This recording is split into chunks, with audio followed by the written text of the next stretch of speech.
Hello friends, Tanya here with a fun 3D card. This is a tiered hexagon pop-up card in a 5x7 size. I am taking the Glimmer of the Month Beneath the Bubbles. This is a glimmer foil plate, and we're going to foil on some acetate. I did not, with some opal foil. I did not make sure this was a heat resistant one. What I'm doing is heating the plate up, and then I'll put the foil on it, but I'm not going to put the acetate on until it is time to go to the die cut machine. So I've let it heat up, I've applied the foil over the top, ran it through the embossing machine or the die cut machine, and look at that. So we're going to go for a second pass because this is a 5x7 piece of acetate. That's the size I need to make this card. It's going to be such a fun card. Bear with me. It takes a long time for me to show you how to make this. Well, relatively. And look at that gorgeous foiling on the acetate. So this is called a tiered hexagon pop-up. I found it on Mixed Up Craft by Sam Calcott. She's a creator that does a ton of 3D cards. So we have all of those components die cut. We're going to use some ink blending here with tumbled glass and salvaged patina. I'm starting with the tumbled glass on each end, and then I'm going to come in with the salvaged patina to blend in. I just want some movement and watery look to all of this. You could skip all of this ink blending. I'm a mixed media girl. I like to add all the things here. And now it would be easier if I had just ink blended a large piece of cardstock and done all of this die cutting, but I wanted the ink blending to be in a specific design. So these are going to be the hexagon tiers at the top and bottom of the card. So I wanted the ink blending to go from the ends, from the sides of the card inward. I wanted it to be a little darker on the edges.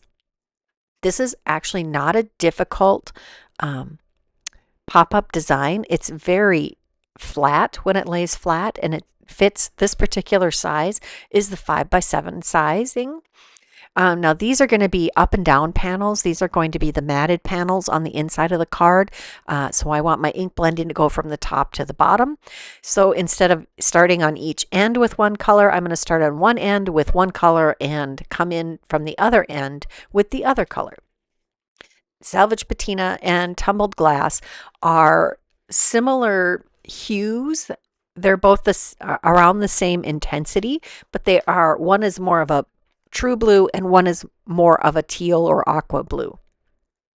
Now this is the main body of the card, and again we're going to go from top to bottom, starting with the tumbled glass on the bottom. And well, honestly, I don't know if this ends up being on the bottom or the top. But that was the plan, that the salvage patina would be on the bottom and the tumbled glass would be at the top. Now that I have all of those ink blended, I just can't resist. I pull out the Distress Spritz in salvaged patina and tumbled glass. Both of those colors are available. I did get some extra big blobs, and I thought that was going to be a problem. And I did try to dab some of that off, but yeah, you can't really dab that back. Not like you can on watercolor paper, but it turns out beautiful in the end. There you can see me dabbing that back. Now while that's drying, we're going to trim down this acetate piece. First I trim at 4 inches and then at 2 inches. So I have two 2-inch pieces and a 1-inch piece. I'm using my Spellbinders smaller guillotine trimmer. I love that thing. And now it's time to do some scoring. We're going to start with the large piece that's 5x7, and we're going to score at 1.5, and is that 3.5? So we have a 2-inch center panel. And then we're going to take these 1x6s. We're going to score at 1/2, 2, 4, and 5.5 inches. Now I find it hard to do that 1/2-inch piece and have my cardstock stay where it belongs. So this first one, I am doing it in the order that it suggests, but this is symmetrical, so you can do the end that's easier to score and then flip it and repeat that, so you aren't struggling with that 1/2-inch line, which is my problem. Then we're going to do that 1x5, and that's 1/2 inch, 1.5, 3.5, and 4.5.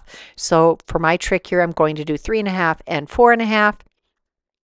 And then I'll flip that piece and we'll do 3.5 and 4.5 again, and we'll do that for both of the pieces. Now this is top and bottom. The last one we're going to do is 1 inch by 4 inches. We're doing 1/2 inch, 1 inch, 3 inch, and 3.5. And again, I'm just going to do 3 and 3.5, flip it and do the other end. So 3.5 and 3, 3.5 and 3, one more time, 3.5 and 3 inches, and that does all of our scoring.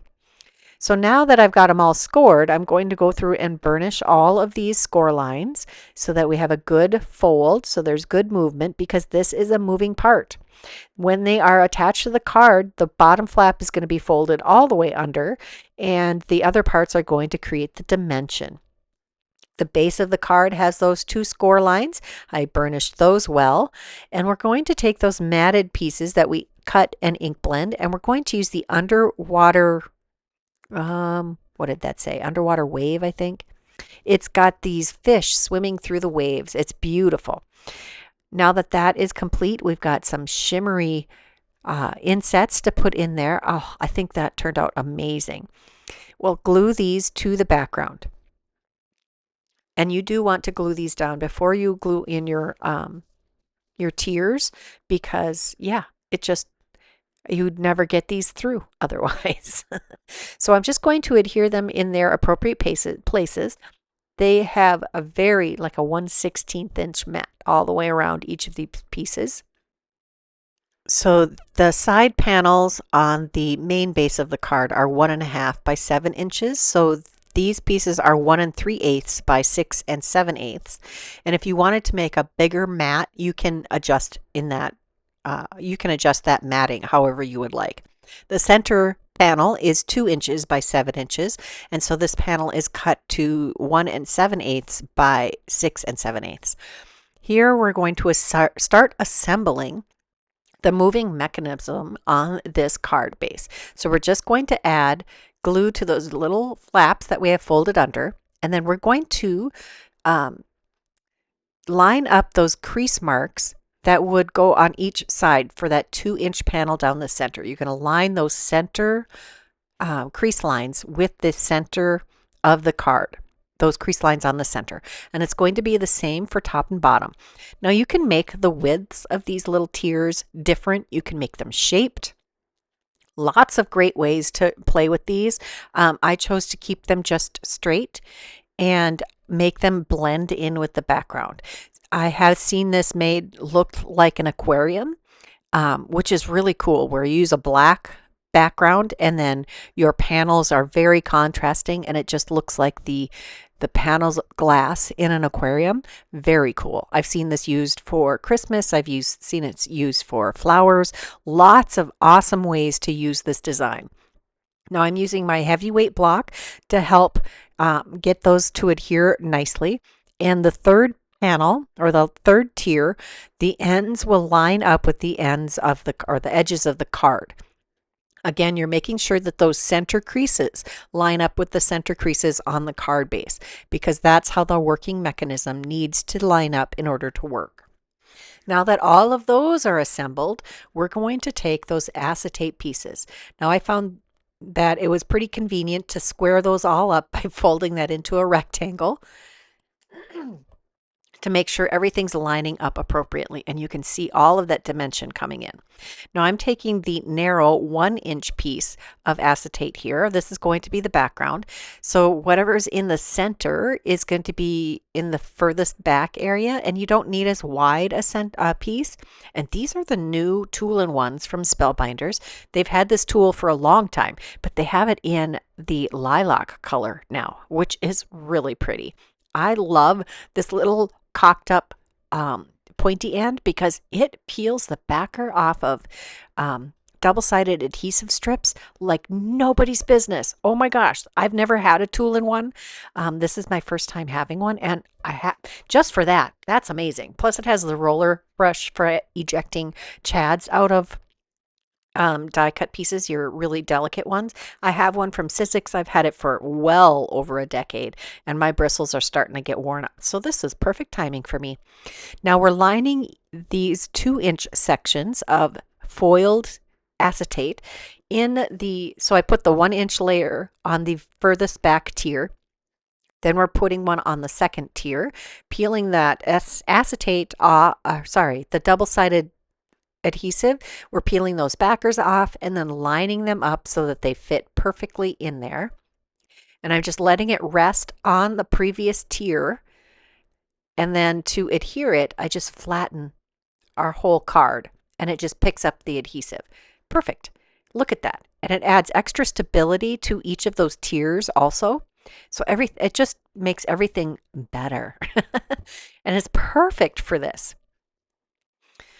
Now that I have all of that assembled, it's time to start adding some cute little details. I've got the large die of the month, Splash Tails, and I've got the Deep Blue 2, small die of the month for August 2025. And we're going to play with these scuba divers. I'm going to add a little bit because these are going to be part of the main part of the show. You can see that I've got a bunch of coral and sea life or sea plants laid on the bottom of the card. We're going to add our little scuba divers on the second tier of acetate. Now I'm trying not to get extra glue all over the place because it does dry clear, but you might be able to tell that there's glue there. But those foiled bubbles are going to help distract from any glue boo-boos. Now it's time to glue down our vegetation on the bottom of the ocean. I'm using these tall seaweeds from the large die of the month and adhering those down. And these are the shorter, not layered vegetative pieces from the large die of the month. We have the fan coral from the small die of the month, which is the scuba diver one. And we also have the layered tube coral from the small die of the month. And then we have the small layered, these are the rocks from the large die of the month. I'm going to use, I think, 2 ultimately.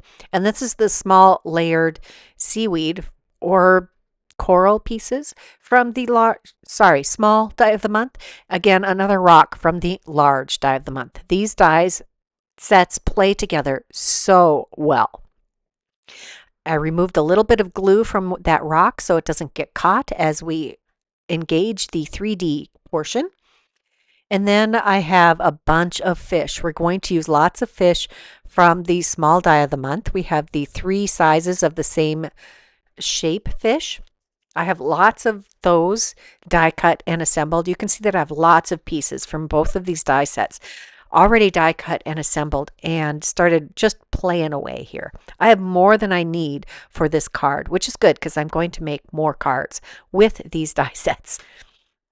I took the angelfish and the broad-bodied fish. We're going to just keep adding the fish here.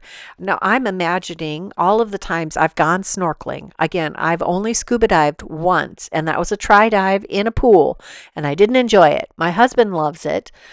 I think someday he will actually, well, maybe he won't, get a scuba certification. He maybe won't. He is a smoker, and that does catch up with us eventually. Anyway, I say us. I have never smoked, FYI. So for all those people who want to say, well, I should quit smoking, I haven't smoked one puff in my entire life. So you can't blame my asthma and my coughing and my wheezing on that. So there. I am test fitting some fans in here. Anyway, we really enjoy snorkeling. He would have loved to do some scuba diving. That just wasn't in the cards, I don't think, for our life. But that's okay. You can snorkel and see all of the sea life. And I have seen scenes like this. It is so enchanting. I can spend hours floating on the ocean, doing some snorkeling, doing some short little dives down, and just interacting, sort of. I mean, you're in amongst the fish. They swarm all around you. It is amazing. And the colors and the peacefulness, because it blocks most of the noise. Have any of you gone snorkeling or scuba diving? I'd love to hear your experiences. What have you seen when you've been out in the water watching the wildlife. I grew up in Minnesota. We all know how to swim. Well, most of us. My mom made sure I knew how to swim. I'm comfortable. I don't feel like I even need a life preserver. I mean, they are there for a reason. If for some reason you were incapacitated, it's going to keep your head above the water. That is what they're for. But I don't feel afraid of deep water. I know a lot of people do, but wow, I love to snorkel. Now, we're of course going to treat the back of this card like the inside of a traditional folded card. So I'm going to decorate that also.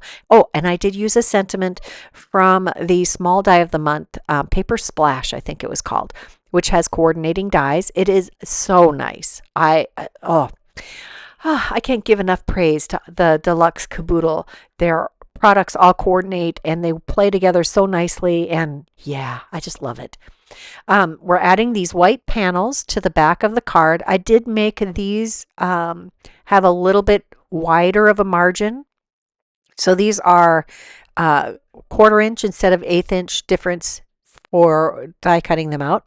And then I'm taking another fan coral and another tube coral and another of these short layered seaweeds, which I've seen people cut those out in fantastic colors too. And that's going to be the extent of the decor for the back of this card. And I am just so pleased with how this turned out.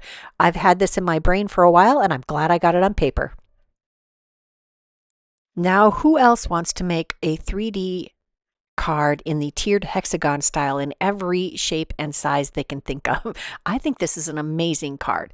If you enjoyed this video, please give it a thumbs up. Subscribe if you haven't done that yet. And if you're interested in any of the product that I used today, check that description box below. There will be a link to the list of all of the products that I used today. And until next time, here are a couple more videos I thought you might enjoy. Bye-bye.